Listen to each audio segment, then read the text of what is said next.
Ytra-Dalsgerði, en hrossarækt á sér langa, samfellda sögur að Ytra-Dalsgerði í Eyjafirði og til marks það má nefna að ættir hrossanna sem framkoma í sýningunni hér í dag má rekja í beinan kvenleg til kristna sem til voru á búinu á fyrstu áratugum 20. aldar.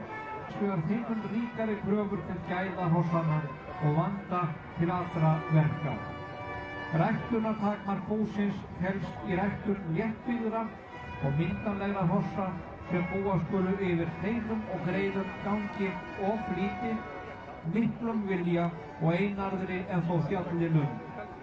Þó klárhestar séu í alfremstu og fjalli lund. Þó klárhestar í alfremstu röð hafi komið út úr ræktunarstarfinu á búinu í gegnum áratugina hefur ræktun vegringa og alhliða gæðinga ætíð verið og skipað öndvegi.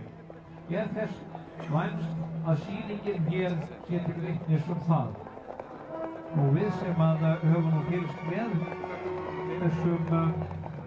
þessari ræktun hjá honum Kristni Hugasyni, við sjáum nú náttúrulega að hugur hans stendur stíft til skeiðsins því að það er sjaldan að maður lendir í öðrum eins áhuga hjá nokkru manni eins og hjá þeim hefðbundum reyndar í kappreiðar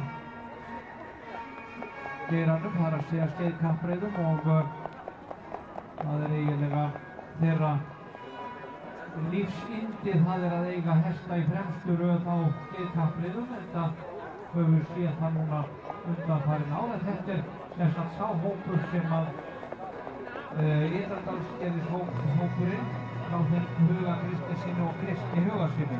The information about those horses from this group are on page 235, 236.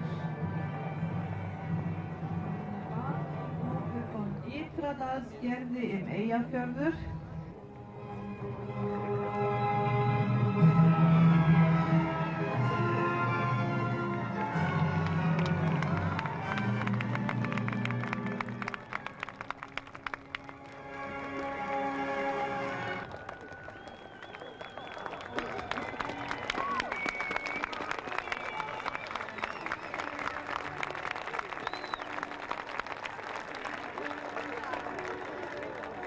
Jæja, það koma hér til viðtals við okkur eins fljótt og getur. En við höldum áfram og förum yfir í halahópinn. Jón í hala, hann létt enginn. Þar fara þeir aftur. Fyrir bændur.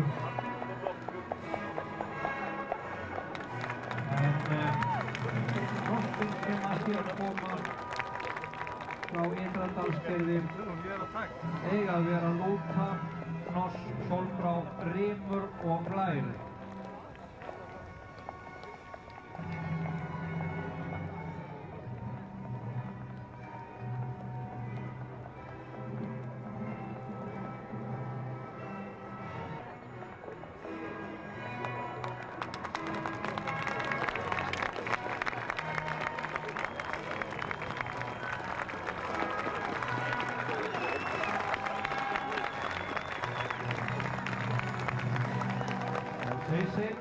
Það held ég að þetta hafi runnið ljótt í gegn og